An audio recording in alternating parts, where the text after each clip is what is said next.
The anticipation of neon.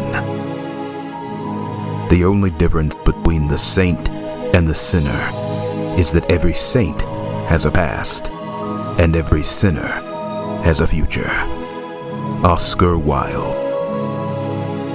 An orange sunset materializes, its warm glow cascading over the glass and steel of Neo-Saint City.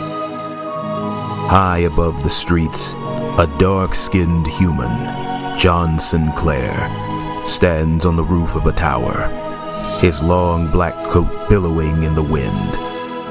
This building falls just shy of the heavens, its tip reaching the clouds. Midnighter Tower is spelled out upon its face. The sound of miniaturized jets break the soundscape of the city below, 𝑣𝒀𝒏 dropping out of the air behind John. Landing in a crouch, then standing and crossing over to him, the Subalin in the blue jacket and ecto-steel suit addresses him. "You hailed?" John inhales smoke from a lit cig, blowing it out before replying. "I had a dream. No, more like a premonition. Tyrkries has returned." "You can't be serious." Frost bulks, shaking his head. "That's impossible, John." "You of all people should know, nothing is impossible." Frost reaches up and removes his daft mask, blue eyes staring, his white hair flowing on the wind. "Tell me what you saw." The scene fades, and a vast sea of sand forms in its place, spanning out in all directions beneath a cloudless sky, the brilliant midday sun beaming down. A silt ship plows through the golden desert, its spiraled bottom twisting swiftly, throwing up great waves of sand in its wake. Sandworms breach on either side, leaping high into the air before crashing down and burrowing back into the phantom sea. On the ship's deck, 𝒀💏, March Rovell, Voyager AI piloting a 𝒏𝒕steel exoskeleton, and the mage Earthborn watch on with interest. Beyond them, standing apart, Suto Ryzen unsheaths his sword, Tsukiyomi. Across from him, Newton Nova unholsters his grapple gun. Both prepare for battle. Suto versus Nova. Round 2. "Begin," calls the Earthborn in his cobalt astromancer robes.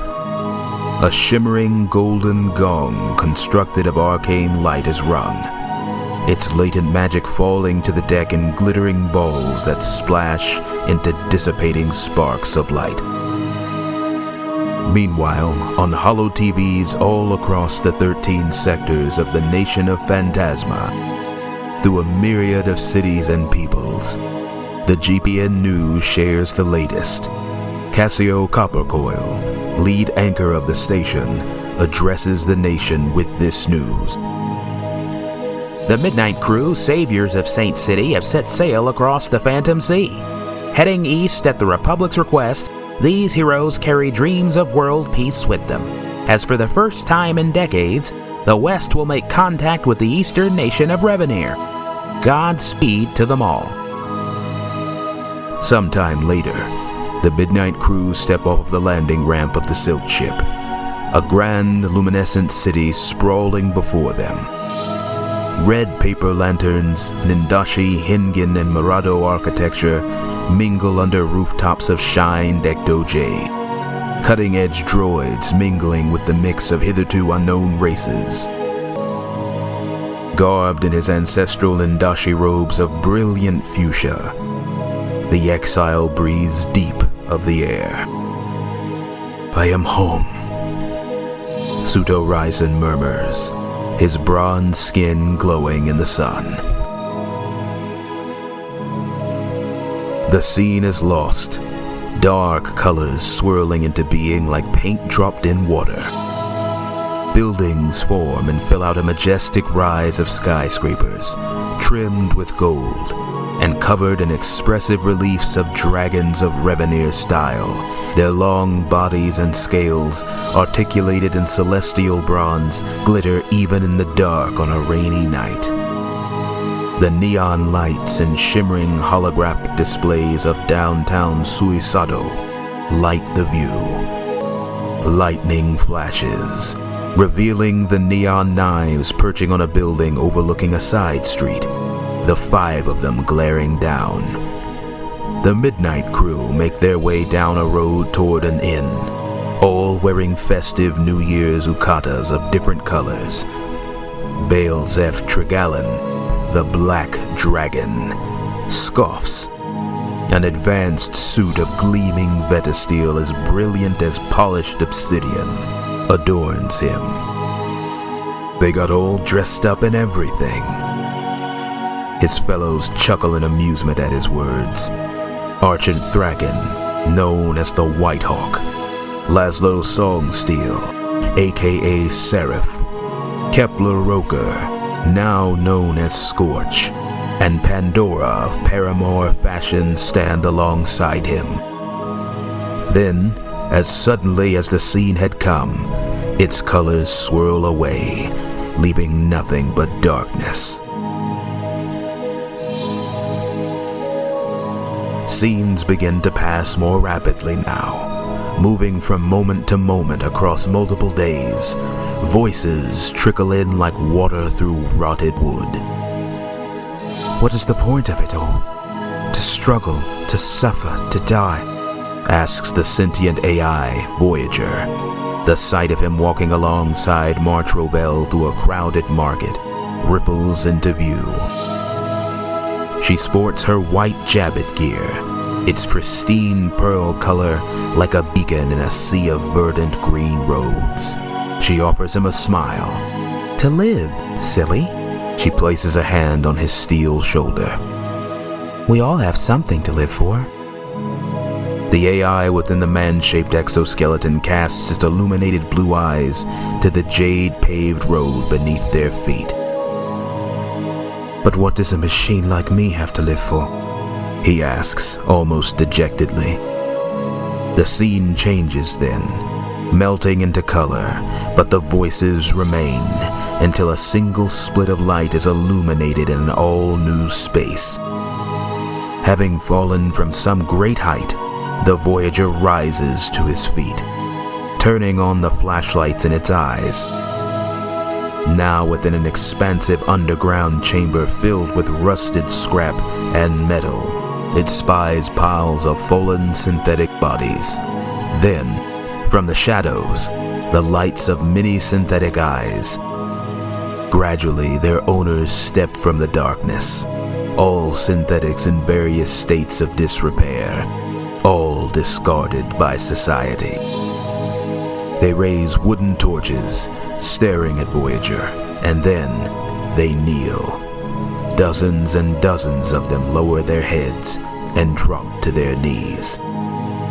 The sound of March's reply seeps into the scene as the sentient machine looks around at the mass of forgotten droids.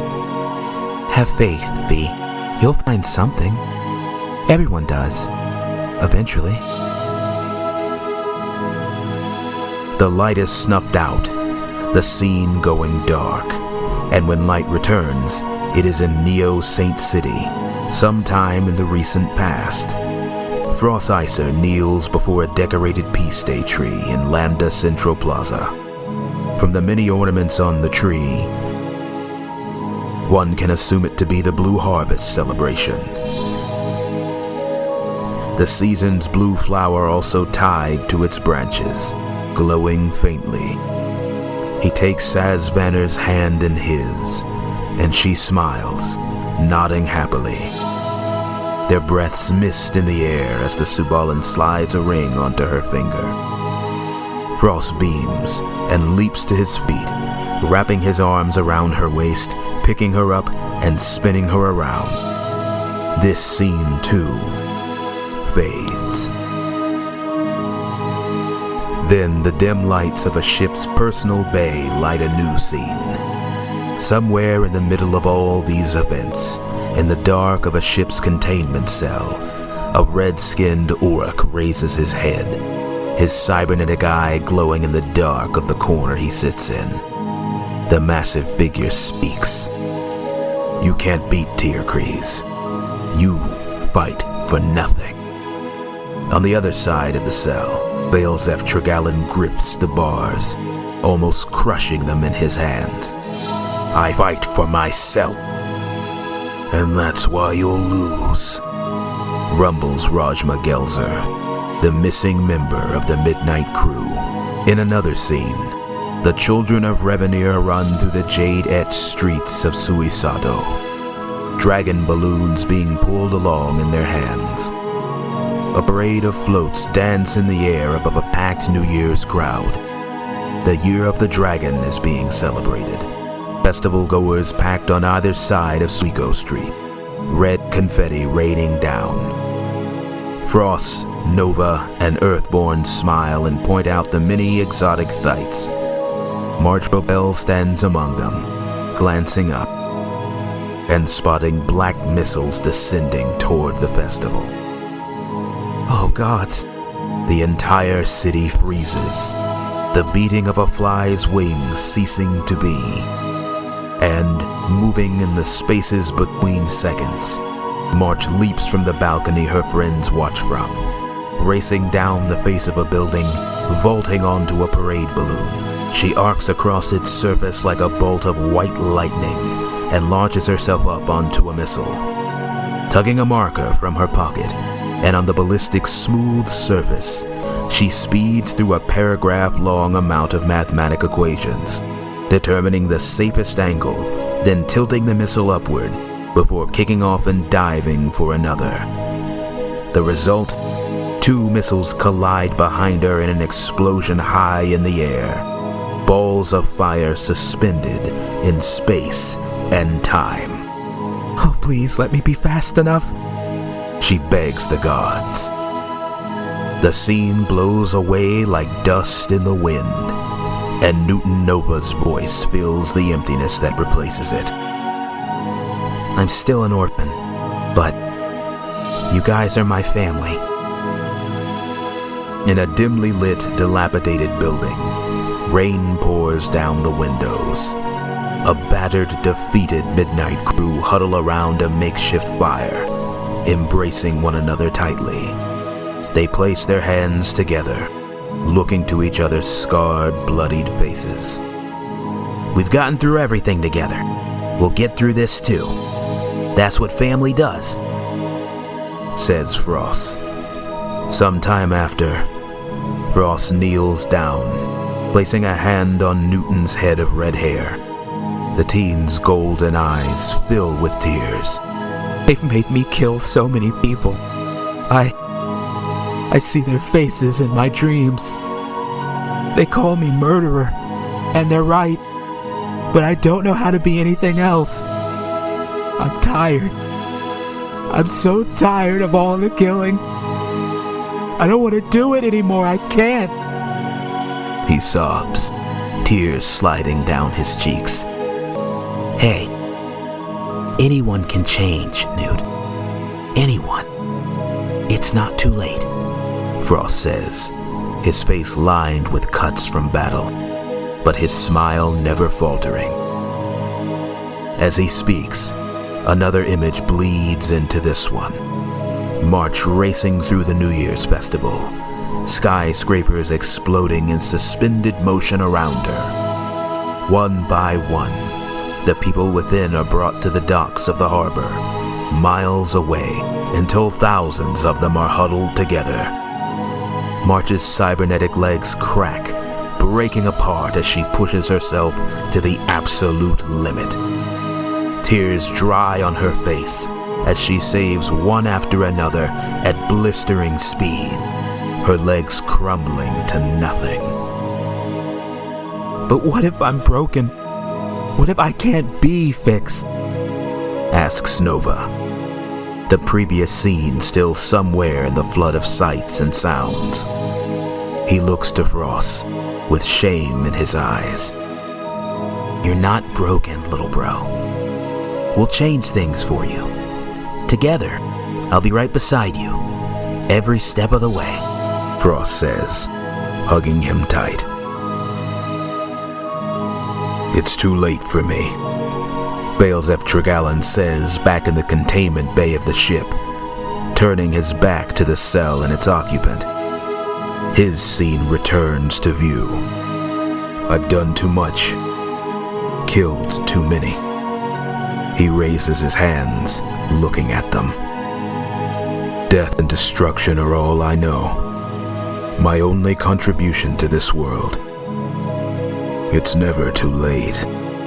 Rajma growls from behind him, from deep within the cell, and then he steps forward into the light, gripping the cell's bars. To be better. Frost showed me that. Same way he tried to show you. That's his superpower, Rajma continues. Hope. The colors swirl together until a golden sunrise colors a pink and purple sky. 𝒊𝒏𝒕𝒊 shielding his eyes, then looking up into the light. Hovering, the sun at his back, Frost reaches out for his hand. Staring, 𝒊𝒏𝒕𝒊 swallows his pride and reaches back. And then he sits upright in his bed. His Vantablack sheets pool around him. His bare chest heaves, sweat on his brow. Gritting his teeth, his head falls into his hands. The same dream, night after night. Just what are you trying to tell me? He murmurs. Blackness claims the view. Stars burn holes into the black, and the white and blue marble of the earth comes into vision. 𝒌𝒐𝒻 Ryzen turns his back to the planet. Standing on the steps of a grand castle stair, the gargantuan Nindashi structure rests under a soft blue bubble, the surface of Earth's moon spanning out in all directions beneath his feet. The Nindashi throne lies empty. Our time has come and gone, but yours. A princess, dressed in white robes, her face painted to match, save for her rosy red lips, speaks. Her ink-black hair bound in noble stylings. Yours is only beginning, she says. Princess, I am not worthy, 𝒌𝒐𝒻 whispers, closing his eyes and lowering his head. I am no hero. She reaches to gently hold his chin, raising his head until he opens his eyes. That is for the people of Ravenia to decide, she concludes, placing a crown of celestial bronze upon his head. Lord Ryzen.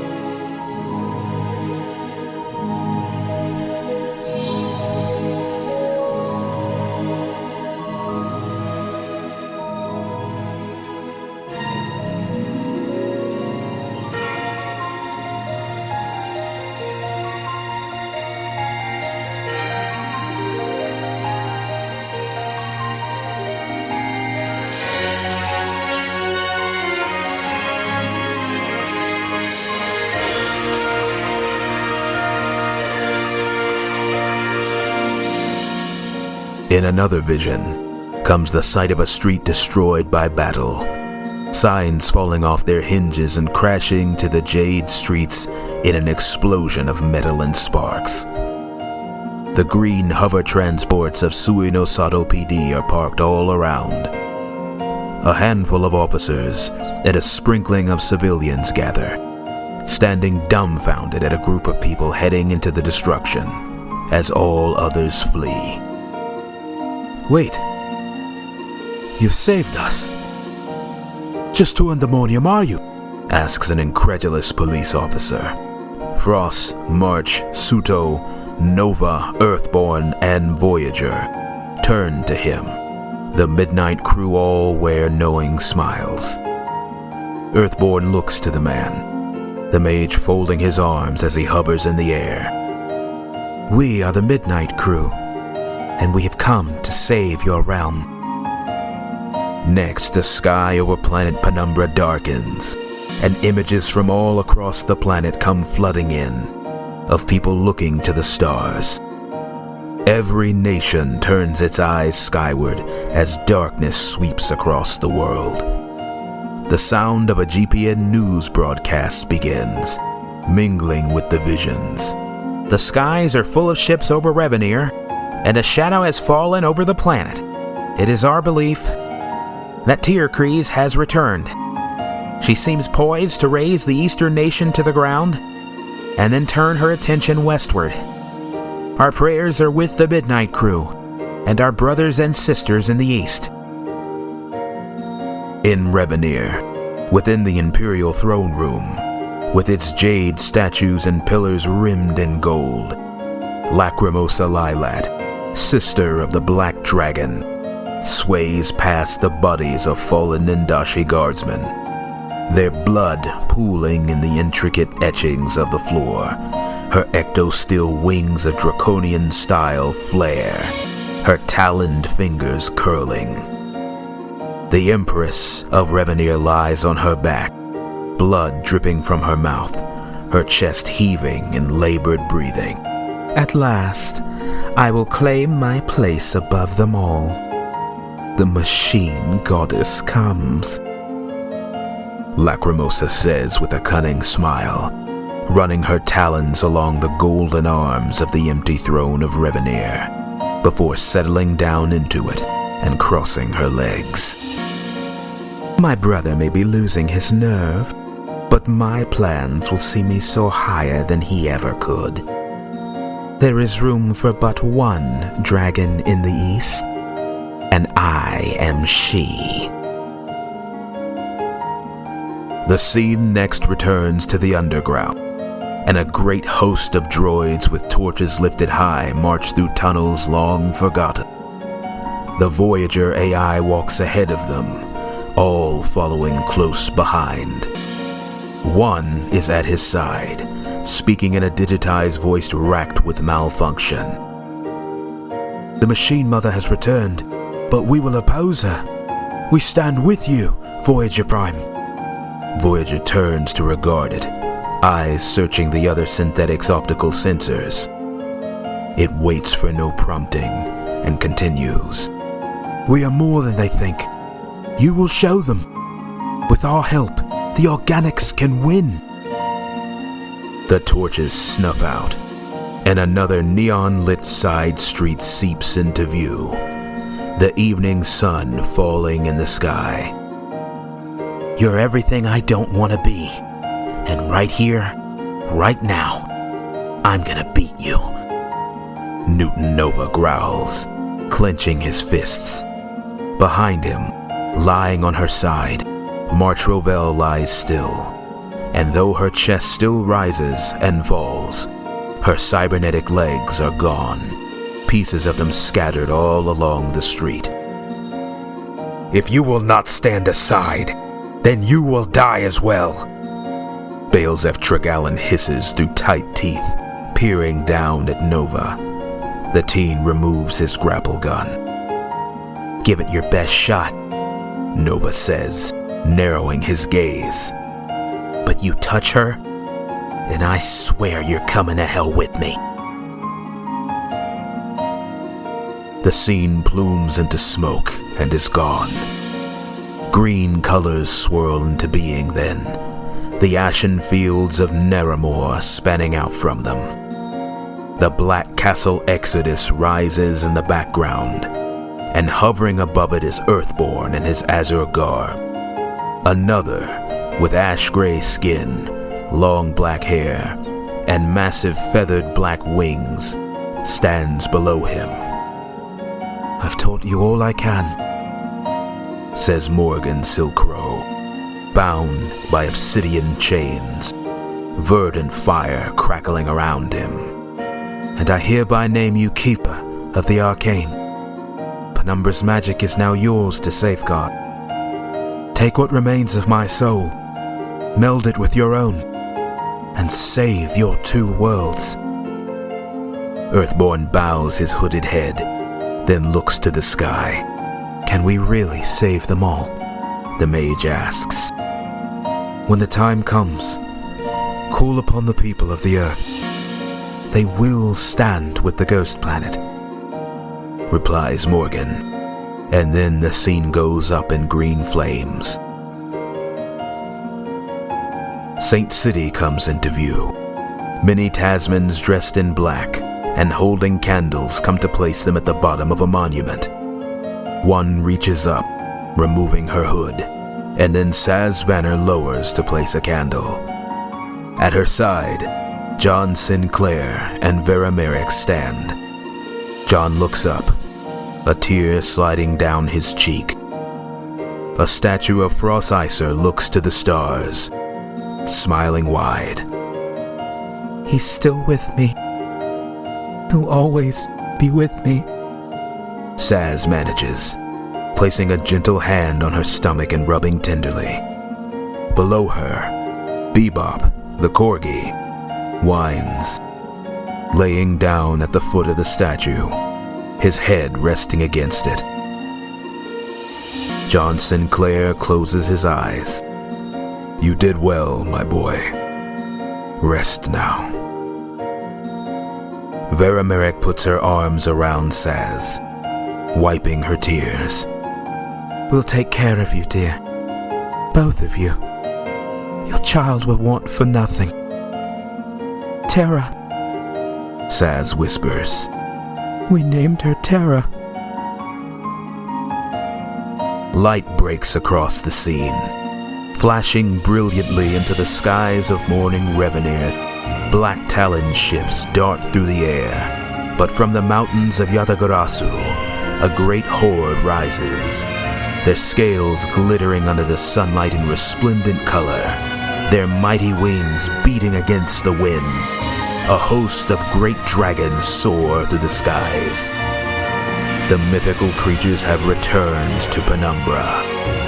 Standing atop the back of the largest of them all, the one flying faster than all others, Suto Risen calls from his golden mount. Nindashi! He shouts, raising his sword high. Let them hear our rage! And his bronze-skinned samurai roar in response. Hundreds of Nindashi warlords leaping from the backs of their dragons onto the passing ships. Neon blades punching into the metal crafts. Scenes come quicker still, colors and lights and voices flashing by rapidly. Castle Rebonir returns to view, and then the structure's roof is blown apart in a shower of fire, stone, and wood. I am become Tyrcres, howls ḽʻakramosa, resting in the core of a great cybernetic dragon, the size of a city block, which flaps massive wings, cratering the remains of the castle, its body rising and taking to the skies, spewing flames before racing into the heavens.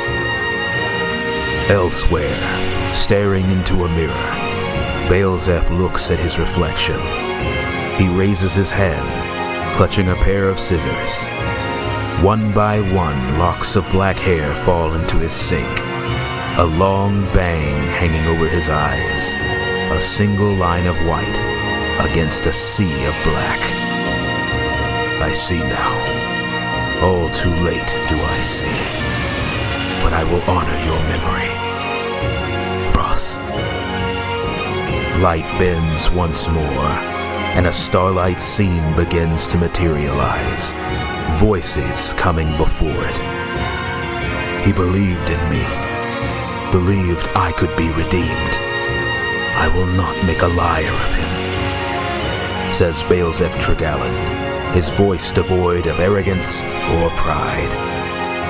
We will never trust you, replies Suto Risen. He died because of you, shouts March Rovell. Murderer, spits Newton-Nova. Still, the blurry colors slowly solidify, shapes coming into view. I'm sorry for the pain I've caused you, but I don't need you to trust me. I just need you to fight for all that you hold dear. Help me save this world. Please. I can't do it alone. And then the scene materializes. 𝑣𝒏𝒕�𝒄𝒊𝒑𝒂𝒕 stands on the bow of Starship Ventax, space streaking past him, stars falling above, before the cybernetic dragon Tyrkres descends before him, spreading its spanning wings. March Rebel stands at his side, as the Suto Rising, Newton-Nova, Earthborn, and Voyager Prime all menace the machine god. Midnight Crew, 𝒁𝒐𝒏 calls, now dressed in white, his usually long hair cut short, its black contrasting sharply with the pure white of his cloak. His single snowy bang rests over his eyes, and he aims his reforged sword, chiaroscuro, at the looming dragon, before turning to them all with purpose. The golden pearl of planet Penumbra is far behind them. For Frost.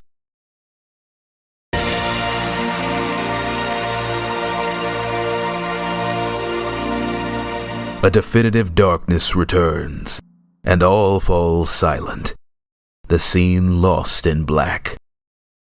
This future will come to pass, and all too soon. Coming New Year's 2025.